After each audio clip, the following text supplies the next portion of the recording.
Hello. So, I didn't think I would make another Flash video so soon, but with the final season getting closer and closer, I felt myself getting more and more curious about the show's beginning. You know, considering how much has happened on and to this show since it began, I wanted to revisit a time in this show when it was free from expectations and disappointment. Also, I remember loving Season 1, but I've changed a lot since then. The world has changed a lot since then. I was interested to see what kind of experience this season would offer me now. So, I sat down, I rewatched the entirety of Flash Season 1, and this is what I got from it. So let's, jump right in. I'm sorry, I don't know how to do a good YouTuber intro.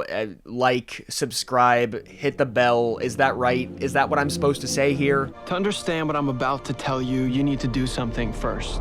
You need to believe in the impossible. Can you do that? So I can't really talk about this season without factoring in nostalgia. And for that reason, I don't think I was ever going to outright dislike it. Because I have so many fond memories of watching this show week to week when it first came out and getting so excited and invested. And watching this season again was really fun just to kind of tap into that energy again. It's been a very long time since this show has made me feel anything positive, so that was nice. And I mean, this season came out in a very different comic book media landscape, right? This was the same year as Age of Ultron and the first Ant-Man and Fantastic Four, remember that? And there's four of us, so we should come up with a name for it.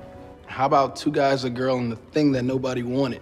Yikes. That being said, I also knew I wouldn't, or probably more accurately couldn't, enjoy this season as much as the first time around. Because, you know, I was a teenager. I had bad taste. So in terms of comparing this season to the later seasons, what I really appreciate is how much passion and energy is on display here. And first seasons of CW shows are rarely this good. In fact, even acknowledging my own bias, I would say that they have never been this good and will probably never be this good again. Maybe it's just because the show has been on for so long and is clearly bored of itself by now, but the sense of novelty and discovery that this season puts out there is so much fun. Barry is actually excited about being the Flash. He likes it. It makes him happy.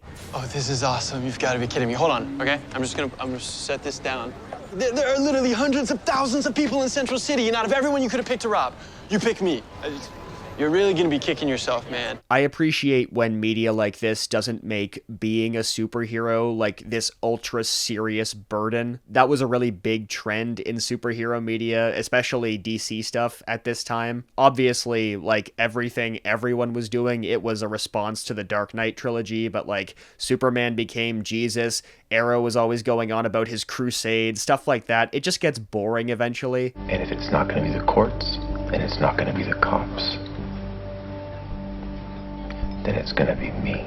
And Barry just feels like some guy who got superpowers, and that works. Especially because most of the villains he goes up against also fit that description. Really, all the actors look so happy and energetic and like they enjoy making the show. This was before the next 7 years beat all the joy out of their eyes. I also find it interesting to see what was lost after the early episodes. You know, stuff like those Sherlock-esque animations that would pop up when Barry was at a crime scene, or people's clothes getting set on fire when they move at super speed. It's also interesting to see the, not quite mistakes, but more like missteps from the early days of this universe. Like, oh yeah, they did try to make Barry and Felicity a thing for 5 minutes. Also, Felicity and Ray Palmer, I don't know, 7 years later, it just feels bizarre to see. Yeah, it's kind of like I'm dating Barry, but in Oliver's body. I mean, it's a CW show. Everyone dates everyone. It doesn't matter. But on that note, some dialogue this season is extremely funny when you know where things are going. Journalism is boring.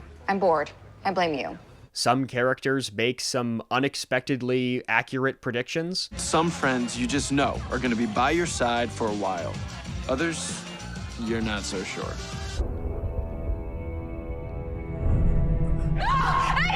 and some quotes aged very poorly. Because when you love someone, you tell them everything. But overall, the thing that stuck out to me as the most unforgivable, and I never even realized I felt this strongly, I absolutely hate Barry's default outfit. The button-up shirt and sweater combo, and you can see the little shirt tails poking out. Something about it activates my fight or flight. I don't know. And I'm not a fashion guy, okay? I wear like 4 t-shirts maximum, but this sickens me. You were struck by lightning, dude. Lightning gave me abs. You know, given how much comic book media has been produced and has evolved as a genre since this show started, it's really weird to think that when this season came out, all we really had to compare it to were the early seasons of Arrow. And it's a bit of a leap. I mean, we're going from a show about a guy with a bow and arrow to time travel and telepathic gorillas. Grodd, hate, banana. It's also obviously a much more visual effects heavy show than Arrow was, and the effects on this show have been a bit of a point of contention in later seasons, but in this one, they're honestly pretty impressive. And even when the effects are, let's say, not impressive, they're still used sparingly enough that it works. Ultimately, it looks like how you would expect a TV show in 2015 to look on this scale. That being said, I do respect this season a ton for swinging for the fences like they did. They did not have to do Grodd this early. They could have saved that for season 2, but they went for it. And it works. Grodd rocks. I would say he's the best monkey on TV since my gym partner is a monkey. Sometimes when I close my eyes at night, I just hear, I used to go to a human school where everyone was the same. Now I go to an animal school because lion's my last name. Anyway, even though this was going for a very different tone and feel, you can tell the show is still a little bit insecure about differentiating itself from Arrow. Because you can inspire people in a way that I never could. Yet not the Arrow, Barry. Even though if you take a pretty close look at the structure of Flash Season 1 and Arrow Season 1, it's kind of the same thing. You know, a superhero has to face off against a villain who engineered the killing of one of his parents. That supervillain also has the same abilities as the hero and serves as a sort of mentor slash father figure until their secret is revealed. And of course, the villain also has this kind of estranged family member who's involved in a love triangle with the main character and their girlfriend. But if it ain't broke, don't fix it or do anything different, right? But I think this season still does a really good job of building what feels like its own world, even though it does share a world with Arrow. Speaking of which, there are also a lot of crossovers this season with Arrow. Pretty much every main character shows up at some point, and it's fun. It's nice to see. You know, comparing them to the kind of crossovers this universe would eventually do, it's much more low-key and kind of cute. Hi, I'm Ray. Like, it's pretty funny to think that at one point, watching 2 superheroes interact was like, whoa, how do you top this? But I kind of miss that feeling. I miss when this universe was just 2 shows that people actually liked. This was back when cinematic universes still felt like an exciting promise and not an exhausting chore. Insecure or not, though, it does really feel like this season is trying to prove itself. It feels like they wanted to fit as much Flash stuff into this season as they possibly could, but it never feels overstuffed, and a lot of the references are just window dressing, just details you can catch or ignore with no real effect. It's also nice that they brought back so much from the 90s Flash show, which they really did not need to do because I'm fairly certain nobody remembered it on Earth until this season came out. But having John Wesley Shipp play Barry's dad, that's a great touch. Bringing Mark Hamill back as the same villain he played is fantastic. He's so good. I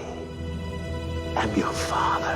And this lady. And I'm not overlooking the flaws. There definitely are some cracks in the armor here and there. I mean, I could just sit here and poke a million holes in this season and go, this season's not as good as we all thought, but it kind of is. There are certain flaws that have permeated this show since the very beginning. You know, like every single TV show, except Succession. Succession is perfect. My point is, no matter how many dumb things happen per episode, the story as a whole never loses any momentum. And yes, that pun was fully intended. I don't know how, but he's the man in yellow. Harrison Wells is the Reverse Flash. My biggest question, not quite concern, but more worry about watching this season again, was that I wouldn't be able to enjoy it as much because I already know the answers to all the mysteries. The season is built around a few key questions, each of which kind of set up the next one. You know, who killed Barry's mother? Reverse Flash. Who's Reverse Flash? Harrison Wells. How? Sci-fi nonsense.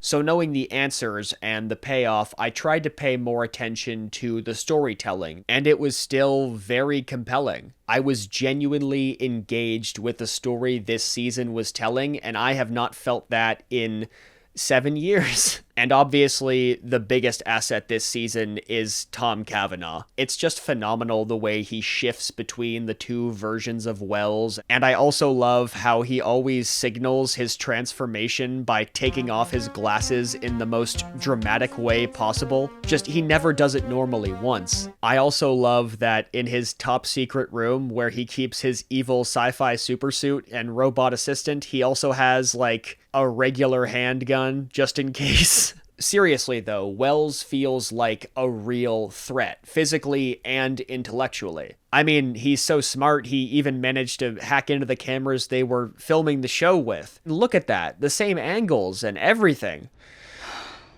Buzzkill. The buzziest. I also appreciate that because there are a few layers around Harrison Wells and his motivations, the show never feels like it's wasting time or, you know, running in place. Pun also intended there, obviously. The way the characters start to get suspicious and turn against him one by one feels very gradual and natural. I also like that the big final battle, which of course also has an Arrow crossover in it, happens in the penultimate episode and not the finale, because it lets the finale focus on all the internal sides of the conflict and not just building to a big punching match. Because the internal side of this conflict and the relationships that are formed across the season and then torn apart is so much more compelling than any fight scene. I love how the closer Barry and Wells get, the more you can see this kind of unease on Wells's face. It's been an education. Watching you grow up all these years, science fairs and soccer games.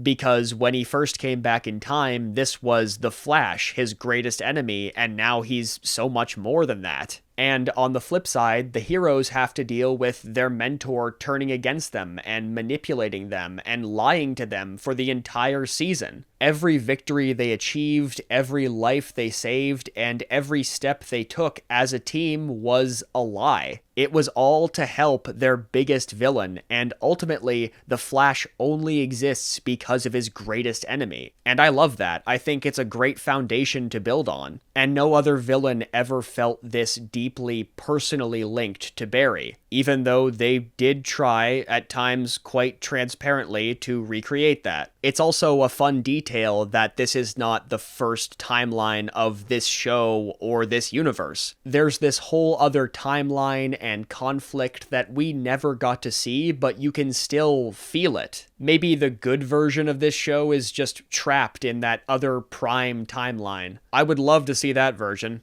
I know I've had our whole lives to tell you this, and you're with Eddie now, and I know that, and I know my timing couldn't be any worse, but I just... So, if you're new here, Barry and Iris are the main couple in this show. You know, they do the will they, won't they, then they get together, get married, have kids in the future. It's complicated. The point is they are the romantic center of the show and were always intended to be. But the origin of all that is a little weird because they were childhood best friends and Barry was always in love with her, and you hear that and you go, oh yeah, it's the CW, pretty basic setup. However, after the Reverse Flash killed Barry's mother, he moves in with Iris. And they're not, like, babies, you know? They have an established friendship by this point, but Barry becomes, functionally, Iris's adopted brother. They're not technically related, but they do have the same dad, and always refer to Joe as such. You taught me how to drive and shave?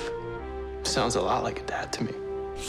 So after these two characters start dating, they really don't refer back to that much. Obviously, because it's really weird. And they also introduce another character who is actually Iris's brother in season 2, which makes sense, and that character was in the comics, so it tracks. But I suspect that it was also a way for the writers to go, oh no, this character is Iris's brother, just this one. So having seen many seasons of this show by now, and with the sibling thing kind of forgotten, I figured they probably didn't talk about it too much in season 1. You can't ignore it outright because of where the characters are, but it's also like, you know, they just can't talk about it that much. But surprise, surprise, they actually talk about it constantly. I told her how I felt about her. Oh, God. The show simply refuses to let you forget it. You're asking your adopted father for advice about being in love with his daughter, who just so happens to be dating his partner. I know. It's also very clear from the very beginning that Iris is also kind of into Barry, and then both characters enter relationships, and everyone can tell, everyone knows. It's just bizarre. Barry is always going to be a part of my life. I get that. But something's changed between you two. And CW shows always do this. There's always some reason for some kind of yearning. But why, when the writers clearly knew this was going to be their central love story, did they choose to frame it this specific way? Barry and Iris being friends for life with unrequited feelings? That's enough. Even Iris's secret friendship with the Flash works. It's enough. It's like the first Spider-Man movie. Like, it's sufficient. On the bright side, Eddie Thawne, who is Iris's actual boyfriend, doesn't just feel like a hollow romantic barrier for Barry. A Barry barrier, a barrier. He has an actual character, as generic as it is. He even develops a friendship with Barry and becomes an important piece in the end of the season. And he saves the day. He saves the Flash, even though he does doom their reality. But that wasn't his fault. You know, he didn't know that would happen. And I promise this is the last time I'm going to complain about this. I was just really curious to see if this aspect of the show was ever not weird, and turns out, nope. It was always weird. It was always a bad call. Let it be a lesson. I love being the Flash. I love everything about it. Finishing this season left me shocked on two fronts. One, with how good this is, and two, how it all went downhill so fast. Because this season is not just better than other seasons of The Flash or Arrow or the others. It's genuinely good TV. In this season, Barry is allowed to feel like a human being who is growing and learning and has things he needs to work on. Because at this point, they're just dipping their toes into the weird stuff, but by season 6 or 7, when they've dealt with so many supernatural and mythological threats, you can't buy the human drama. Nobody feels like a person anymore when they've killed God. This season also has genuine friendships and connections on display. The characters feel like adults with full lives, not just like props that say the same things over and over again. There's this one side character who I didn't remember at all, and I thought I would really dislike. It's Iris's mentor when she starts working at the newspaper. He's like a dick for no reason. But I do have spunk, grit, gumption. You meet him and you can just feel the plot that's coming. You know, he'll get in Iris's way at work and undermine her constantly. And then eventually she'll get some big scoop and he'll be like, maybe you're not so bad after all, kid. But no, after a couple episodes, they start getting along because he's just a reporter who cares about his job. And then he gets involved in the actual story and he gets killed and they cover it up and it gets very weird and kind of dumb. It's not the point. Why would Mason move to Brazil? Apparently there was a girl involved. He decided to go hike the Amazon with her for a year, live off the grid, write his memoirs or something. Wow. The point is that as the show keeps going and has to keep escalating, the conflict also has to escalate beyond what feels natural. It goes back to the idea of novelty, like things will always feel more interesting when they're new, but when everyone gets on the same page about powers and metahumans and time travel, it's just boring. These things start out feeling revolutionary, but eventually they just become matter of fact. I want to go back in time and uncreate them. So the problems with the later seasons were definitely seeded here. Does every episode need a big emotional speech? Does every episode need a big, profound, on-the-nose lesson? The answer is obviously no, but that kind of formula has more of a purpose here with Barry's origin happening. And also, we hadn't yet seen 8 years of the same thing, because when every episode is going for maximum impact, maximum emotion, you burn out. You burn out after 8 years of that, or really 8 years of anything, except heroin, baby. But this season has a focused and well-crafted story to back it up. And later seasons, don't. No. I mean, I was shocked that Barry's super speed as a thing, as a narrative idea, it was crucial to the episodic conflicts and challenges, but also to the season as a whole. The super speed is necessary. It's the point. But eventually the show loses that focus and it feels more like an obstacle they're trying to work around, which is why 2 entire seasons have hinged their conflict on Barry losing his speed. Even though they do that actually 7 episodes into this season, and it feels like, okay, there's your Flash loses his power story. That was interesting. We can move on now. But they didn't move on. They never moved on. And it feels like they've been trying to chase this ever since, trying to recapture the magic of season 1. But you can't do it again. It's like lightning in a bottle, or in a berry. You can't capture this kind of simplicity and excitement when you've done Crisis on Infinite Earths already. It's just not possible. Actually, forget it. I don't care. Maybe a little. So overall, I had a really great time with Flash Season 1. I think it's great. I think it holds up. It's funny because this season definitely feels prototypical. What? I just noticed you don't smile too much. Ironically, it also feels more refined than later seasons. They just had such a strong grasp of what they wanted to do right out of the gate. And I think they nailed it. I watched this season and I wanted more. And for any show's first season, that's all you can really ask for, right? Like I said, it's not perfect. They're still finding their footing in so many ways. You think you understand the sting of betrayal? I'll show you what it means to be stung.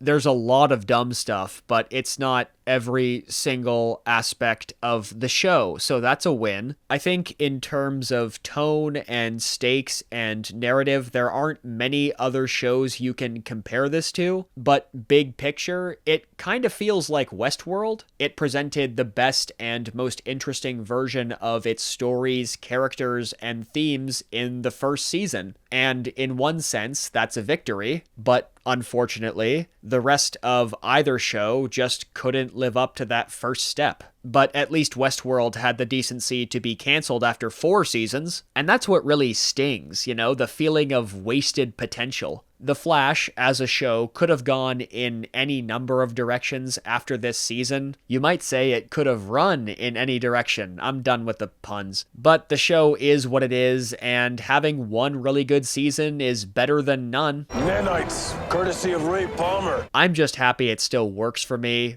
at all. The show just feels so genuine and exciting here, but eventually the characters just become abstractions, and the show just starts running in circles. Ha, one more pun, I tricked you. But having said all that, I do think that it's important to contextualize this show. I don't know, maybe it's just because there's so much of it now, or because everyone watches it, but it feels like people place more expectations on comic book media than anything else. I just feel like this show deserves deserves no more scrutiny than any other TV show. And for the first season of a CW spin-off superhero show about a guy who wants to bone his sort of sister, it's pretty good. I also forgot how fantastic Wentworth Miller is as Captain Cold. I'm not gonna help usher your enemies out of town. Hey, they're not just my enemies, they're your enemies too. I doubt it. This guy is having the time of his life. What exactly are your intentions with my sister? Oh, come on. I don't know why ice-based supervillains are such a thing for me, but if they can get Snart and Chillblaine in the same room in Season 9, I'll be happy forever.